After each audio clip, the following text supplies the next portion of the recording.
Hello again. Alright, let's see.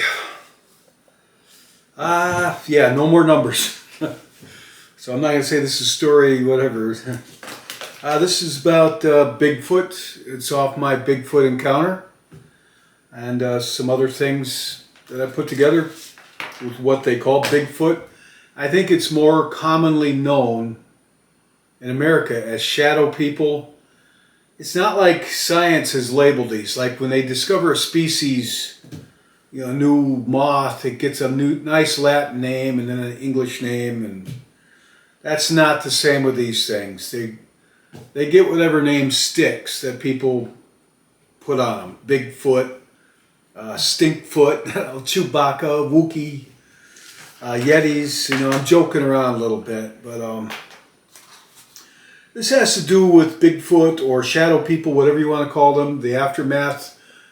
I'd never even be doing these videos if I didn't experience that thing years ago, like I did. I would never question it, whatever, probably never given it much thought. But as it were, myself and people like John Carlson, who's going to be the topic of the next story on this, I've experienced these things and have felt an obligation to tell people about them, and at the same time have wondered, what they are, where they come from, what do they want, what their nature is. I know what their nature is not good. If you experience these things, you will know it's evil. You will know the definition of evil at that point, as nothing else can teach you what evil is like these do. Yeah, more into that. And if you're one of these people, if you're in the camp, not one of these people, I don't want to sound negative, because I don't blame any. You can think whatever you want. I mean, if I didn't encounter these things, I don't know what I would. I probably wouldn't even believe in it. If you think it's of flesh and blood, then you probably may be a little upset at some of what I'm going to tell you of it. And, maybe you're right. What do I know? I don't have one in a jar, fortunately, to look at. I mean, what is tangible evidence with these? You've got some plaster cast footprints, maybe. You have eyewitness accounts of people like myself and credible people like police officers or, who knows, I'm not selling anything off this. I'm just telling this for information sake. So I made some notes for this because I have a lot of material to cover, and I'm going to move on with it. What I want to address with this is try to get to what are they, based on my experience and based on research and based on things I've talked with John Carlson about on his take on it. He definitely has some experience with these things, as you'll see in story 3. Not story 3, no more numbers. In the next story about Bigfoot, hopefully probably the last one about Bigfoot, because I need to move on. It was only supposed to be one big story, and it became like 10, but hey, no problem. I just want to get all the information out there, right, that I've got. What are they? Well, one thing that is clear to me, very clear, is this entity is not alone. There are many of them, and there are many different names, sizes, and shapes of them. Many different. In America, we know them as Bigfoot, as in Whitehall calls it Bigfoot. And down south, West Virginia, black things with, all these they're black with glowing red eyes, right? Those kind of entities. Bigfoot in Whitehall and a few other places, it's called Bigfoot.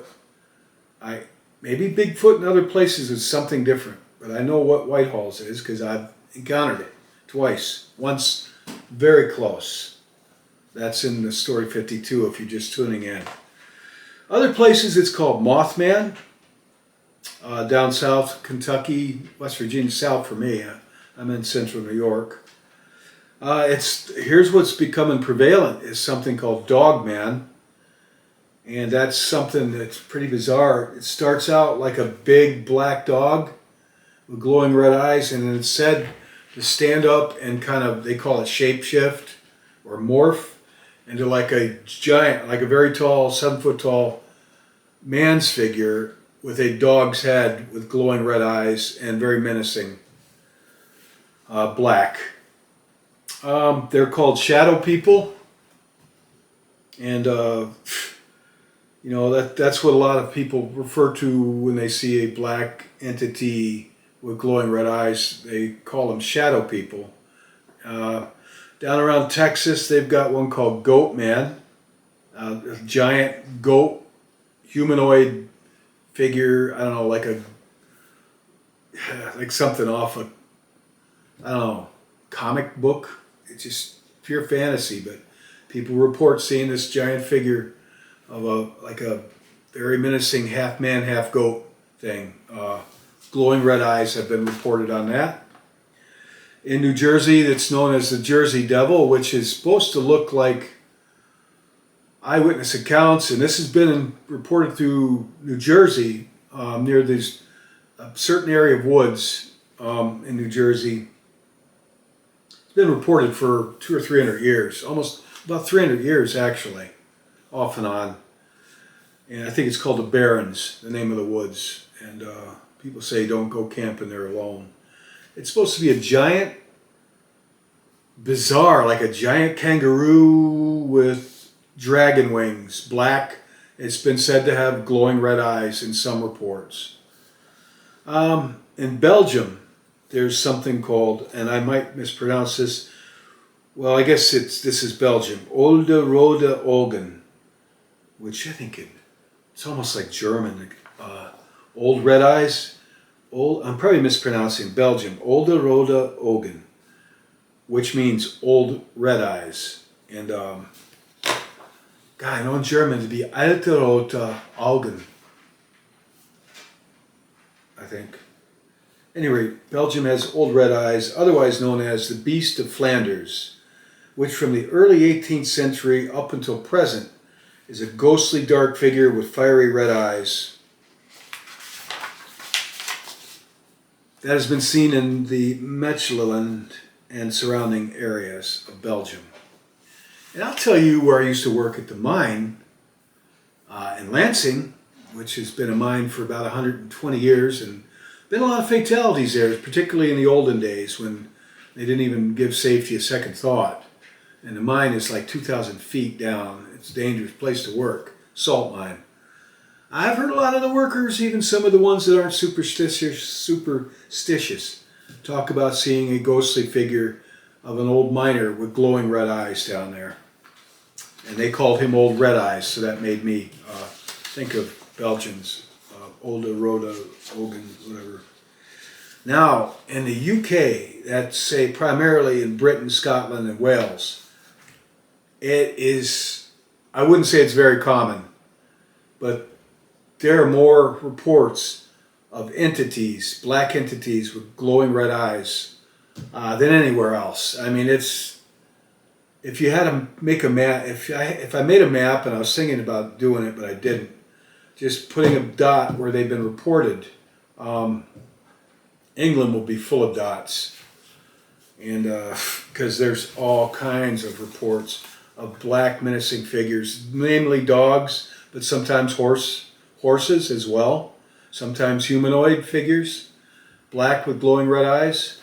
Black dogs with glowing red eyes all through the UK history. They've been called Black Shuck. And I drew some pictures on this, the pictures on the beginning of this, I drew based upon other people's pictures. I didn't copy their pictures, I just looked at their descriptions and drew my own pictures. There's Black Shuck, the Girt Dog, Padfoot, Barghest, the Hairy Hound, the Yeth Hound, and Grim. Among other names, in the Isle of Man, they call it Maude Drew. And in Scotland, I can't pronounce this, it's Gaelic, Casset. They're all huge, jet black, with glowing red eyes. A glow that came from within not a reflection. And they generally bring great dread and terror, generally. I want to mention, we're talking about the UK. Yes, I listen to all kinds of music, namely these days Celtic and folk. But for rock and roll, I'm kind of old school, but I like the band Black Sabbath, their early stuff. Okay, and Black Sabbath, I know that's not good in the Christian sense, but I like their music. They're from like the early 70s stuff. Now, I think it's their bass player, is Geezer Butler. Maybe he's a guitarist. One of their musicians, I think Geezer Butler's the bass player, but maybe he's the guitarist. But no, he's a bass player. All right, Black Sabbath has an album. Here's the cover, give you an idea of it. And the name of the album is Black Sabbath. It was like one of their first, if not their first album. And the title song, Black Sabbath, has lyrics, and it talks of, what is this? You know, it stands before me, big black figure with eyes of red. And actually, picture off, that has to do with Geezer Butler's experience when he was in England. And I read up on this, right? I listened to him during an interview years ago talk about this experience. And he had a terrifying experience with this entity. Sounds like what I encountered, a humanoid figure with glowing red eyes, big black figure with eyes of red. And I looked it up on Google to get his interview, and this is what he said. And it's not good. They were dabbling with the occult. I'm not promoting that, but I'm telling you, it might give you an idea of what it is. Geezer Butler said, I moved into this flat, and I'd painted black with inverted crosses everywhere. Ozzy, as in Ozzy Osbourne, gave me this 16th century book about magic that he's stolen from somewhere. I put it in the airing cupboard because I wasn't sure about it. Put it airing cupboard, whatever. I put it up in the cupboard. Later that night, I woke up and saw this black shadow at the end of my bed. And in his interview, he said it was a giant black figure with glowing red eyes. And in the song, he says, big black figure with eyes of red. And this, he just says, a giant black shadow at the end of the bed. He says it was a horrible presence. I ran to the cupboard to throw the book out, but it had disappeared. It scared me shitless. Sorry for those of you with the profanity. That's what the song Black Sabbath is about. So the guy was dabbling with the occult, and that brought this thing to it. And his little book, 16th century book on magic, black arts, disappeared, presumably with this thing. So to tell you something about possibly where this thing I encountered, the big black figure with glowing red eyes, and other people, their nature. Yeah, it's Black Sabbath, so how credible are they? The guy's probably telling the truth. When I heard him on the interview, I had no reason to believe he was making this up. They've already made their money. All right, among all these, I want to tell a few more. Dogman actually has been reported around here in upstate New York as of late, in Broome County, which is south of where I'm at. And there's getting to be quite a bit of that on the internet. So believe what you will. I also read on Google, when I did some research into this, I read this guy recently, this last year. If you type in black with glowing red eyes, there's all kinds of stories and counter stories come up. This guy says he was a security guard at O'Hare Airport in Chicago. And he was in his car at night, and he saw something trying to climb over the fence outside. So he went to investigate it, and he saw a giant black figure with glowing red eyes. And he said it was really big, and he said then it sprouted wings, like leathery wings. He said about a 10-foot wingspan, and then it went straight up into the sky and disappeared. And he told that to a news station, And if I can find a link for it, I'll post it. But I'm going to be posting links to some of this stuff down below in the description. Common traits of all these. Something to notice. They're all black with glowing red eyes. They all have a fearsome aura. You know, everybody that's encountered had this immense dread. Even this rock and roll geezer butler, he said it was a horrible presence. And it really scared him badly. And, you know, black-feared glowing red eyes. To look at it, like I said, it's like something off Scooby-Doo or something. That's not really the visage. They emanate something like radiation, a dread that cuts right through you to the bone, unlike anything natural to this earth. It really gets you pretty good. And I want to say something on my encounter, the aftermath, that I forgot to say. Yeah, it scared me pretty bad, but I wasn't frightened of it. After that, I was hoping I'd never run into it again, and I didn't. But I knew if I did, I know the name of Jesus Christ. You cannot endure that name. And I knew that I was protected by the Lord. And so I want to say that. I wasn't afraid of it, per se. But I never wanted to see it again either. They all have this fearsome or dreadful, even though they look like something of a cartoon. I think, well, they don't, I don't know, they're all different. I don't want to make light of it. But they have this immense presence of evil and dread when you're in their presence. For me, it was, looking at it, it was able to freeze me solid. And there was another guy, I forgot to bring this up.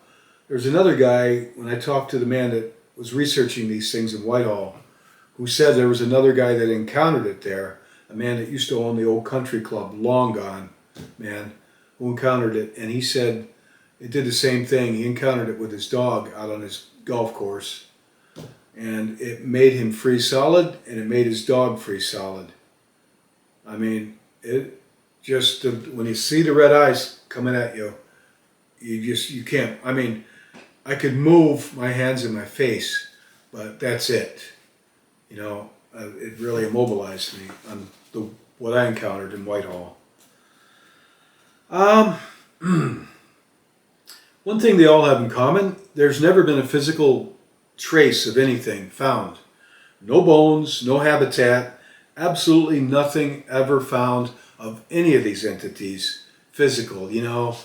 Well, they've been living here in this den, or, you know, they found some mutilated animals. Whether that's attributed to them or not, some people think they were. I don't know. They've made some plaster casts, sometimes of footprints, because when they come into this realm, our realm, they do apparently take on a solid shape to some form. So they're going to leave footprints. They're able to, they threw my furniture around in my place somehow. It did. In a lot of cases, the areas aren't really that unexplored. You know, England definitely has been explored. That's a pretty old place, and they've seen these things all over England throughout the millennium, the years. And how come nobody has ever found one, or their bones, or where they live?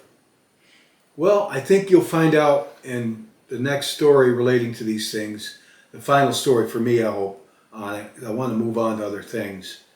And what John Carlson experienced, and his friend Ray Davies from England, will give you a better idea where they come from. Because, really, you think it's a hominid, you think it's flesh and blood, missing link, new species? They're pretty good at hiding. The only thing you have is eyewitness accounts and some footprints. Another thing about them that I want to point out that they all have in common, they're not dressed. They're not wearing any clothes. All right? That plays into this, why do ghosts wear clothes, into what I'm going to be getting into, hopefully, God willing, a little bit down the line. All right, they all have the red eyes. Let's talk about the red eyes. That'd be my son messaging me, probably, I think. He's been helping me with the thumbnails on these and such, and this camera.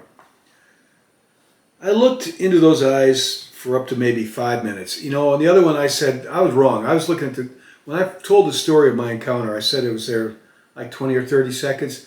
I thought about it after that. No, it was much longer than that, maybe 5 minutes until I yelled out to Jesus and it vanished. The eyes they didn't look like red like the tail light of a car would. They looked more like flame, like red coals with flame. I got the impression of red hot flames, like red hot. St. Thomas Aquinas, he was a Catholic saint. He lived, I wish I wrote this down, but I know he lived a few hundred years ago, maybe 500 years ago, from the olden times in Italy. St. Thomas Aquinas, he studied angels and demonology. He's the authority for the Catholic Church on that. And he wrote about the demons in his Summa Theologica. And he said of them, they carry the fire of hell with them wherever they go. Again, St. Thomas Aquinas wrote and said of them, the demons carry the fire of hell with them wherever they go. Maybe that explains why it looks like they've got that going on behind their eyes. Just a thought. What else do I have? Almost done. I think that might be it. I think I covered everything. I don't believe it. Yeah. That's about it. I just want to say in this, what are they? There's more than one. It's almost like there's a alternate reality. Some people call them shadow people. Some people think they're ghosts of maybe a fallen or a lower energy kind of trapped soul. Some people think they're demons. I'm along that line. Demons meaning fallen angels, enemies of the light of God and God's creation, which we are a part of. They don't like us for that reason. If that's what they are, they don't like anything of the Lord. But some people think they're time travelers. Some people think they're interdimensional travelers on a different astral level. Who knows? I don't know. I don't claim to know definitively what they are. I know what I think they are, but I couldn't tell you definitively. Honestly, I don't think anybody could definitively tell you. But it's either because of the World Wide Web and we're finding out more and more stories of these things. Like I'm able to read about all the things I just related, Dogman, Mothman, all these things in the UK, the one in Flanders in Belgium, all of them, right? Able to see these things. Maybe it just seems like there's more of them now than there were. I've wondered if the folklore of dragons, maybe those were these things. Because a few of these, like the Jersey Devil, they have giant leathery wings. And the one guy said that what he encountered had like a 10-foot wingspan, a black glowing red eyes with 10 feet wingspan. Maybe the old dragons of the old lore were of this group. I'm just putting that out there. I don't know. I'm not saying they were. Just a thought. Who knows? I know that the next story I tell, John's stuff, will shed some light on it that hasn't been shed before. It's kind of groundbreaking. But again, it's just our eyewitness accounts. His, mine, and a whole bunch of other people all over the place throughout the years, the decades, the millennium. Because you're not going to find them unless they find you. And they're not going to leave behind their jacket or something, I don't think they would. You're not going to find any bones or anything. So, is it because of the internet it seems like there's more of them? Or maybe we're getting closer to the end times and their dark realm and ours are starting to get a little closer, intertwined? I hope not. I hope not. Well, this is all speculation at this point. You just have our accounts and speculation. But I think that's all I wanted to say, was that they seem to be a large family of them, more than one and more than one type. The things that John encountered were kind of like what I encountered, but smaller, short, stocky, and seems to be a whole different realm of them, and they come through in different areas. And what do they want with us? Why do they come through? In my case, I got the feeling this thing wanted to scare me, it wanted to humiliate me, and I got the sense that in a way it was even laughing at my fear and how helpless I was until I called out for Christ. But I myself, definitely not more powerful than this. And if they are fallen angels, if you're going to believe that they're fallen angels, and I think they might be, they've left. And I think St. Thomas Aquinas said that the fallen angels carry the same. The angels are a little more powerful than men. You know, they have their gifts, their strengths. So do they, and they only use it for darkness. But all right, I'm going out there on a limb now. Thank you for listening to this. There's plenty of this stuff out there nowadays on the internet and Google. I'm not trying to promote this stuff. I'm trying to promote a knowledge of it. It's like C.S. Lewis said, there are two equal errors that people can make concerning demons and things. One is not to believe in them, and a lot of people don't. The other is to believe in them and have an unhealthy interest in them, not trying to foster an unhealthy interest, just the knowledge that they exist. So, all right, so I don't know if I'm going to get around to the last story on these tonight. Sorry, John, it's late. It's like 1 a.m. A lot of work in these, really. All right, thank you. God bless.